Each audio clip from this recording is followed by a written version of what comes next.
The date is Thursday, April 22. This is the news on PBCJ. I'm Gabrielle Thompson.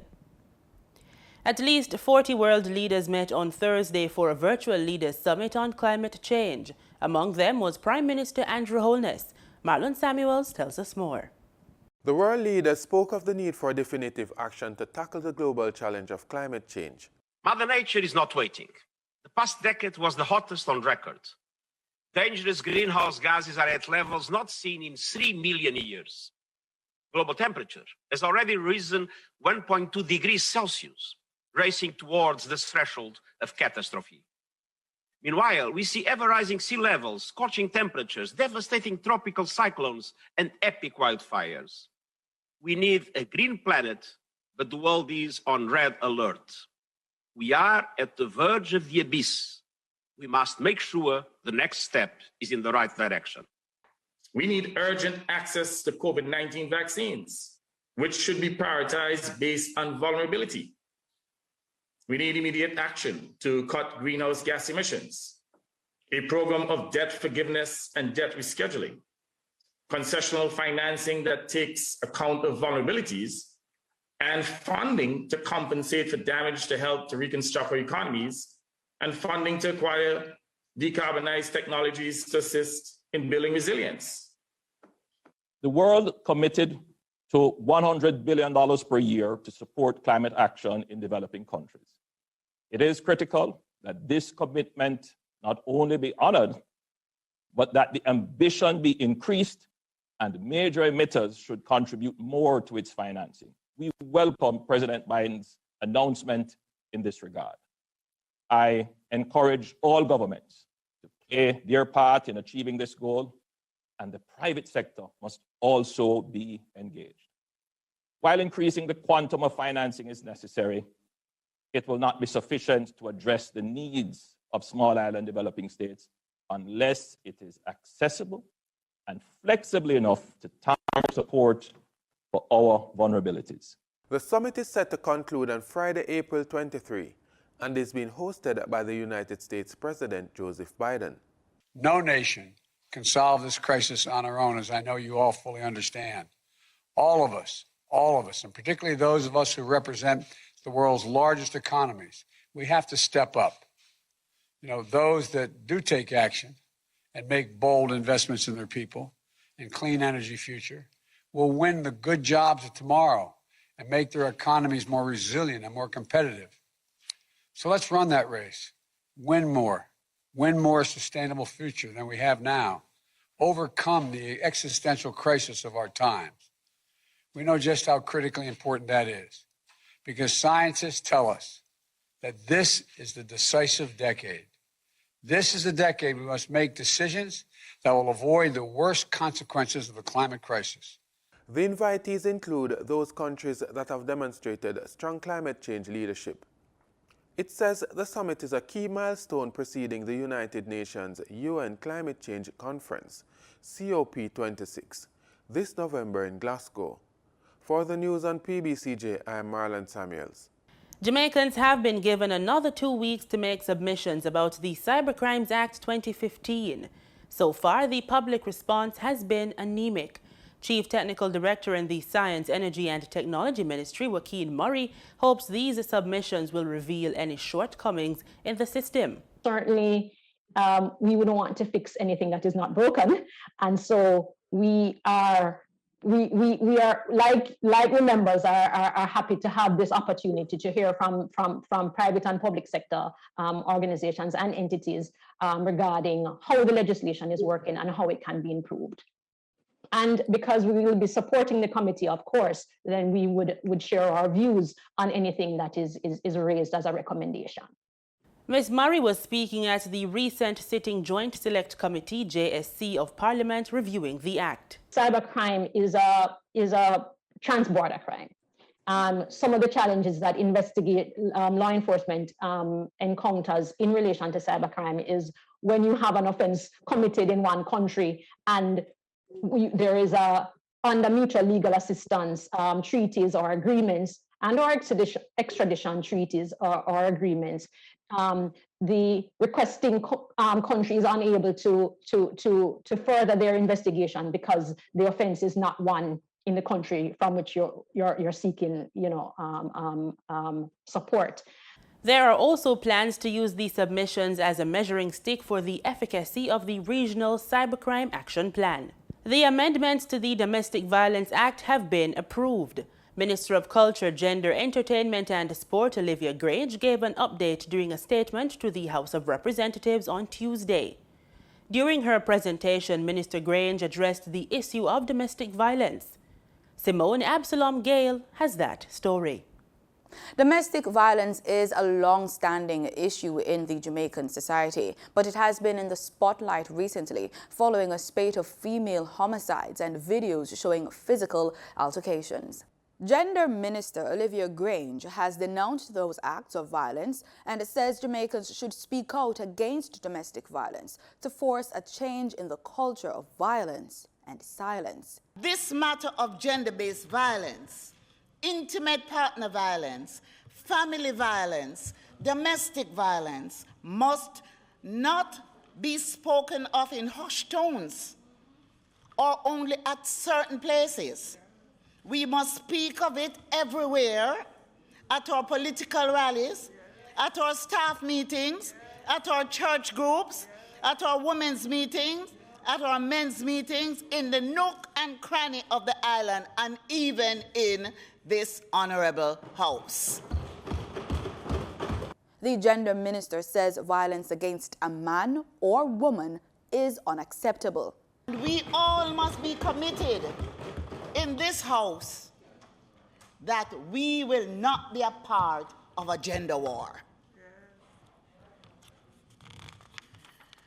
I urge any woman, or man for that matter, who needs help to leave a violent relationship to call us. They can call 876-553-0372. We will get to you, and we will ensure that you get to a safe place. She also announced changes in legislation to combat the issue of domestic violence. According to the Ministry of Justice, the Domestic Violence Act offers protection for victims of physical, psychological, and emotional abuse from persons they reside with or are involved with in an intimate or familial relationship. Ms. Grange told Parliament that Cabinet has given the nod for amendments to be made to the Act, including the inclusion of a definition of the term domestic violence in the Act. The definition will make clear that domestic violence is not only physical, but also psychological, emotional, and sexual, and may occur in situations where intimate images are exposed to inflict harm on a person, among other situations.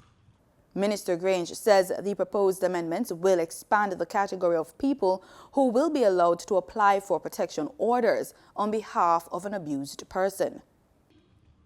We will also expand the conduct or behaviors that the court may prohibit the respondent from engaging in under a protection order.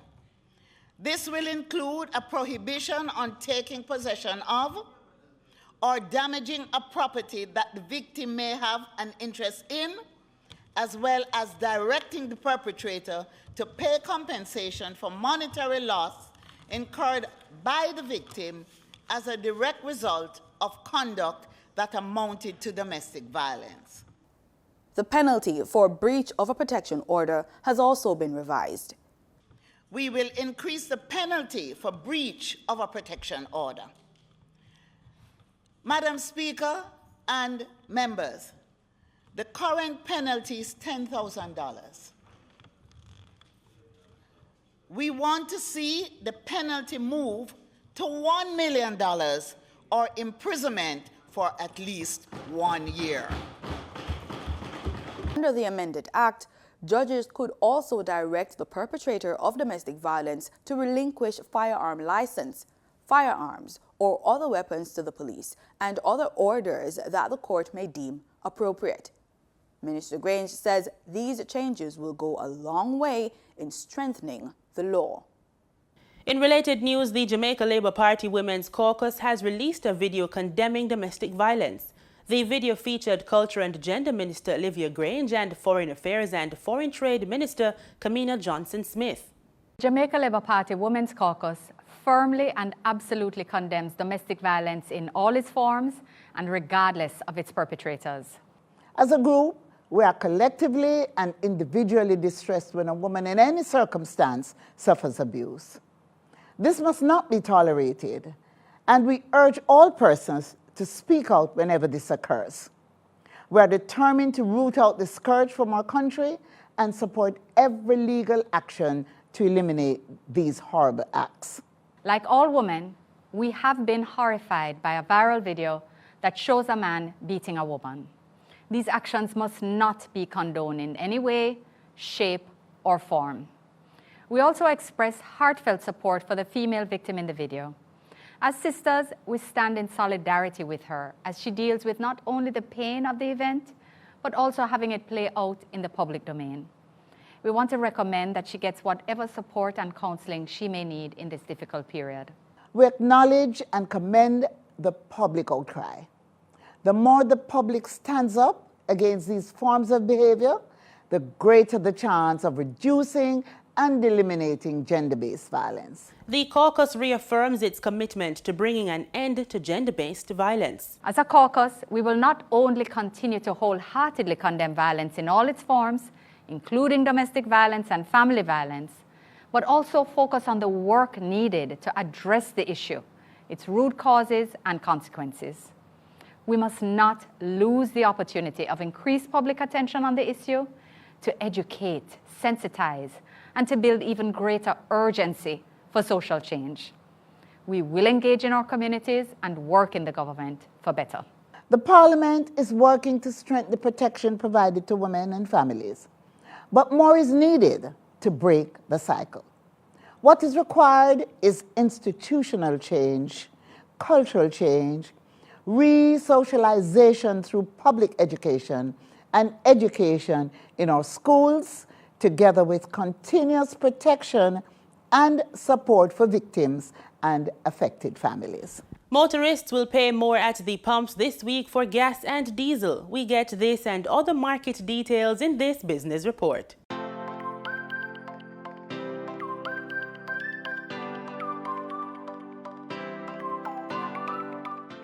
According to state-owned oil refinery Pbcj, motorists should see an increase at the pumps in the prices of gasoline and diesel effective Thursday, April 22. 87 and 90 octane gasoline will be sold for $140.37 and $143.20 per liter respectively, up by $3.06 each. Automotive diesel fuel will be sold for $130.20 per liter, following an increase of $3.06, while ultra-low sulfur diesel is up by $3.06 and will be sold for $136.30 per liter. Meanwhile, kerosene increased in price by $3.06 and will be sold for $107.70 per liter.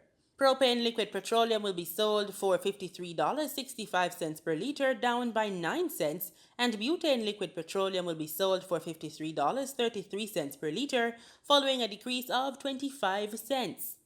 Expect price changes as marketing companies and retailers will add their respective markup to these prices.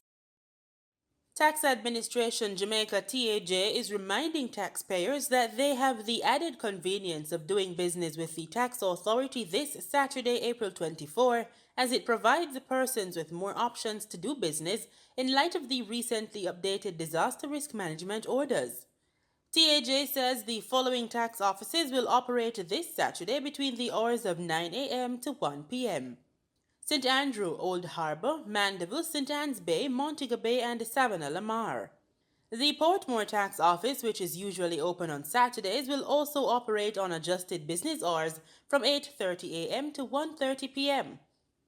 This Saturday, taxpayers can conduct their other usual weekday transactions, including processing motor vehicle documents, paying property taxes and traffic ticket fines, applying for a taxpayer registration number (TRN), and dropping off documents for the renewal of their driver's license. Audit and compliance activities will not be available during the Saturday operation. Additionally, persons who had submitted documentation to review their driver's license before March 1, 2021 may use the opportunity this Saturday to pick up their printed driver's license cards. Motorists are reminded that their new driver's license must be collected at the same location where the documents were dropped off. If you are not able to collect the driver's license in person, a letter of authorization signed by a notary public, consulate or justice of the peace (JP), stamped by the stamp office and registered at the Registrar General's Department, along with a valid ID of the bearer, must be submitted on behalf of the applicant. TAJ is, however, reminding persons that they may opt to avoid a tax office visit by conducting several transactions online or by downloading the TAJ mobile app from the Google Play Store to conduct several transactions to include payment. The application is currently available only to Android users. In Wednesday's trading session, the JSE combined index advanced by 3,203 points to close at under 400,000 units. Overall, market activity resulted from trading in 87 stocks, of which 45 advanced, 29 declined, and 13 traded firm. The junior market index advanced by 48 points to close at just over 3,000 units. Stocks advanced for Access Financial Services Limited, AMG Packaging and Paper Company, and Blue Par Group Limited. Stocks declined for 1834 Investments Limited, Barita Investments Limited, and Caribbean Assurance Brokers Limited. Trading firm were CAC 2000 Limited, Epley Limited, and Everything Fresh Limited.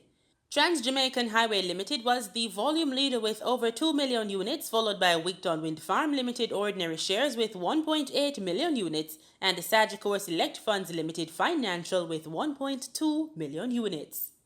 In foreign exchange trading for Wednesday, April 21, the US dollar sold for an average $153.67. The Canadian dollar ended trading at $122.11. The pound sterling traded for $216.05, and the euro sold for an average $187.45. Oil prices extended their losses into a third day on Thursday as a surprise buildup in U.S. crude inventories and a resurgence of COVID-19 cases in India and Japan raised demand recovery concerns. Brent crude futures fell 44 cents to $64.88 a barrel. West Texas Intermediate crude futures were down 38 cents to $60.97 a barrel.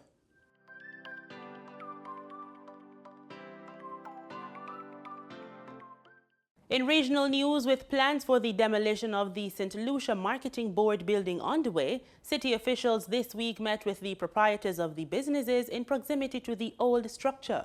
The Castries Constituency Council held a stakeholders meeting on Tuesday. We get more details in this report.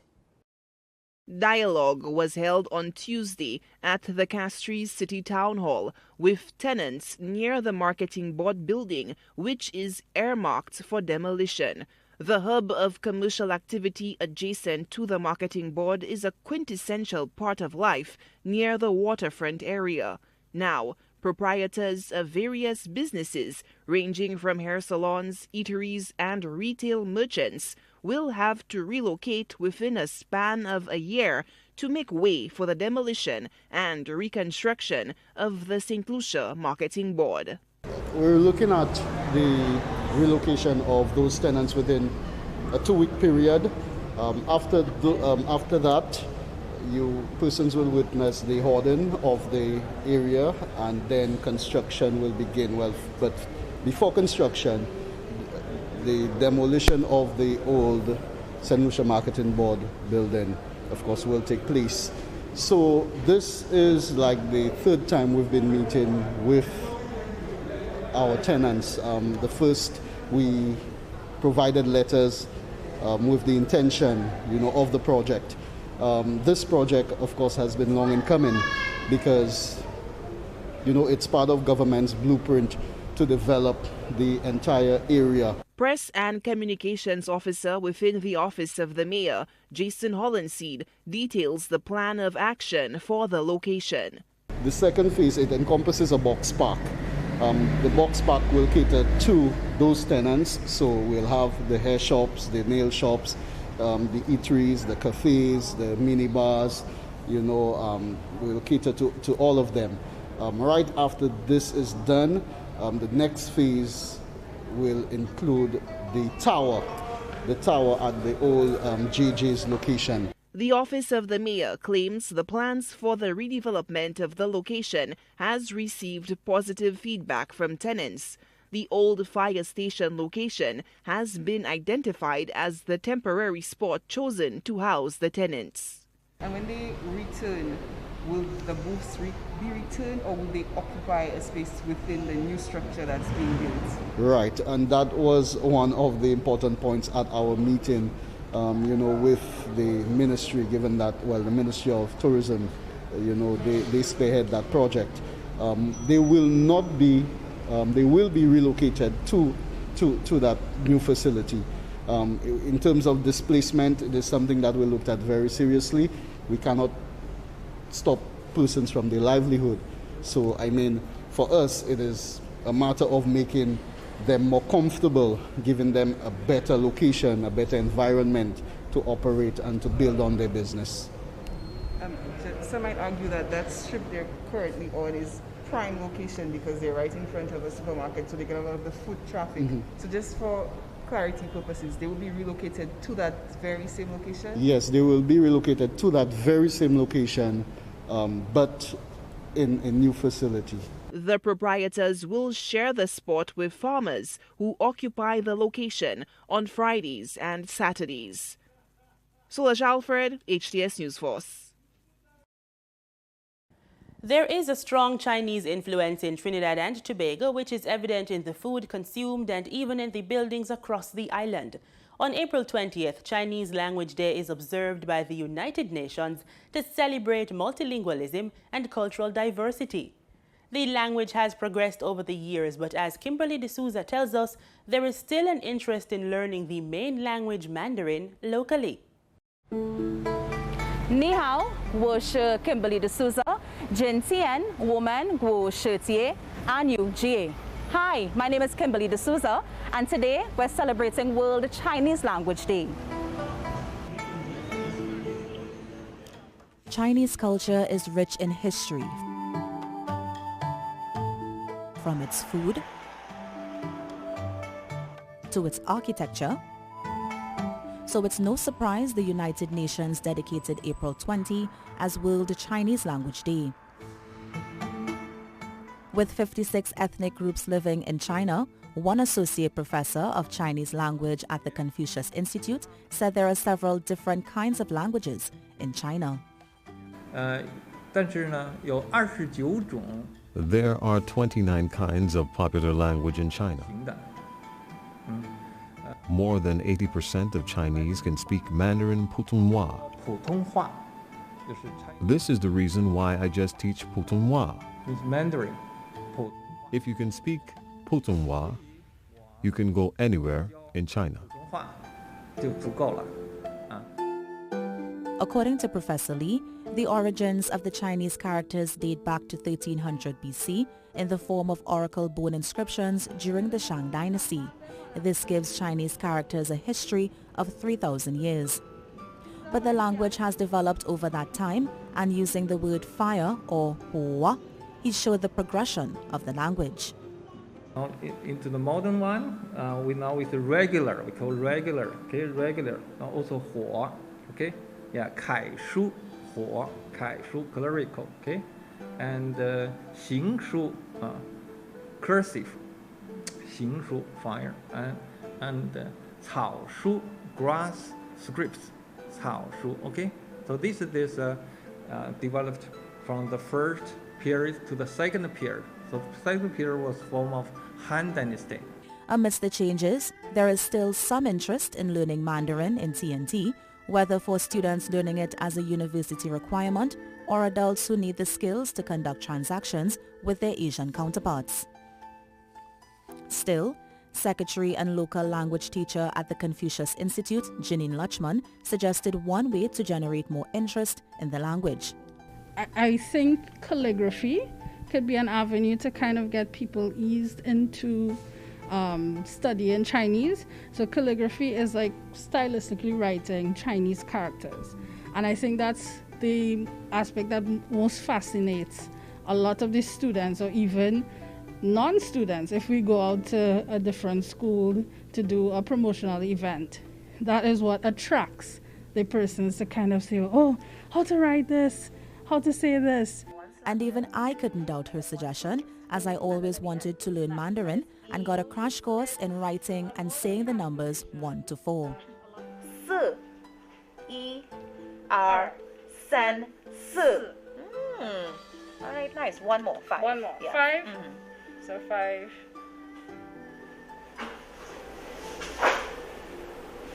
5 is 5.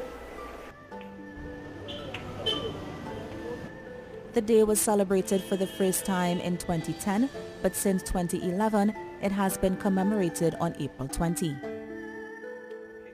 Tai Chien, Kimberly D'Souza, TTT News. The Cayman Islands has a new premier. Attorney Wayne Panton was elected unopposed 1 week after a general election. House Speaker Makiva Bush told the legislators on Wednesday, quote, "The campaign is over. We have a tremendous responsibility before us to serve our people," end quote. There are 19 elected members of the new parliament under the new government. 7 are chosen to serve as government ministers in a cabinet headed by Governor Martin Roper. And over in sports, on Thursday, a competitive virtual sports event was launched by the International Olympic Committee. The Olympic Virtual Series will include 5 sports: baseball, cycling, auto racing, rowing and sailing, and will run from May 13 to June 23. The Tokyo Olympics open on July 23. In a statement, the IOC said, quote, "The series will mobilize virtual sport, esports, and gaming enthusiasts all around the world in order to reach new Olympic audiences," end quote. The committee also said that details of prizes offered in some events are being finalized. And that's all we have for you today. Join us tomorrow, same time and place, for the news on PBCJ, the People's Station.